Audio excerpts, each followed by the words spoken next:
Welcome back. If you love going to the lakes, now you want to live there, but you don't have that extra $300,000 or more just lying around.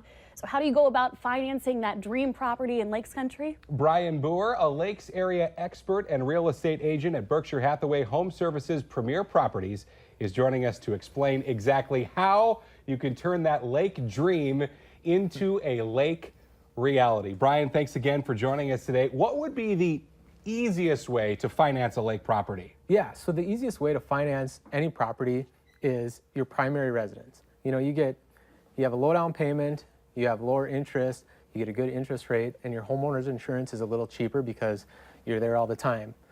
So honestly, if you're really motivated to get to Lakes Country, make your vacation home your home. I mean, go out there, live there year round. And honestly, I did it. I mean, my wife and I, we built a little house out there by Lake Park. We commute in. There's a lot of benefits to just having one place in Lakes Country. You're on vacation every evening. I mean, maybe not every evening, but I mean, that's the cheapest, easiest, quickest way to do it. That's great. And if I were to want to consider this, how do I go about keeping my home in the FM area and then also using that lake property to use only sometimes? Right, because it's not feasible for everyone to live out in Lakes Country year round. You know, a lot of people have kids in school. Your job might keep you in Fargo all the time. So if you for sure have to go the route of two homes, the first thing is look at what you can comfortably afford and stick to that budget. Now you might go to a bank and they might say, hey, you're approved for $400,000, but it's your second house. It's an extra.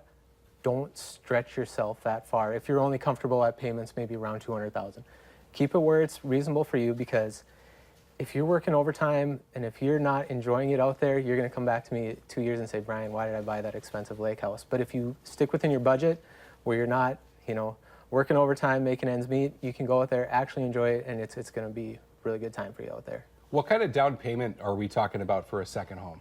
Right, so the short answer is 20%, because it is an extra. A bank is going to look at it as, hey, this is a place that someone is more likely, you know, push comes to shove, they're going to make payments on their primary house, they're going to let this thing go. So short answer is 20%. That being said, if you have a lot of equity in your current house, there's a way to leverage that equity into your lake place. You know, one example is a home equity line of credit, which could help you out with a down payment. A lot of people, if you have a ton of equity, might even do what's called a cash out refinance. So say you have a $400,000 house and you only owe $50,000 on it. You can go refinance your house and take the cash out. You can use that cash to either significantly pay off most of your lake place, or in some cases people buy it outright, and then you're still making payments on your primary house, but you get the benefits of lower interest rate and all that fun stuff. And real quick, are there any other costs associated with getting a second home, maybe in Lakes Country? Right. You know, obviously, if you have a payment on both places, you're going to have two payments. But the other things to think out is, you know, you get a break on your taxes on your primary house. On your seasonal place, you're not going to get that. Your homeowner's insurance is going to be more expensive. You know, a leak at your house for 2 days is one thing. A leak at your lake place for 22 days is a whole nother deal. So you're going to have a little higher insurance. And then also just little things you got to keep in mind.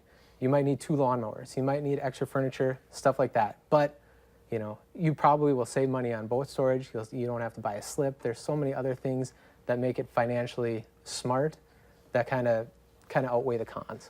Now, people who are interested in this want to work with somebody who knows the lakes area. We know you know the lakes area, Bryan. How do people get a hold of you? Yeah, so the easiest way is by my cell, which is 218-850-2004.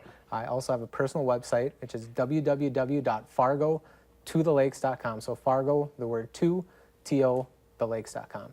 Great. Thank you so much for joining us, Bryan. Yeah, thanks for having me. Good info to keep in mind. When we're coming back, we're going to talk more about some fun stuff.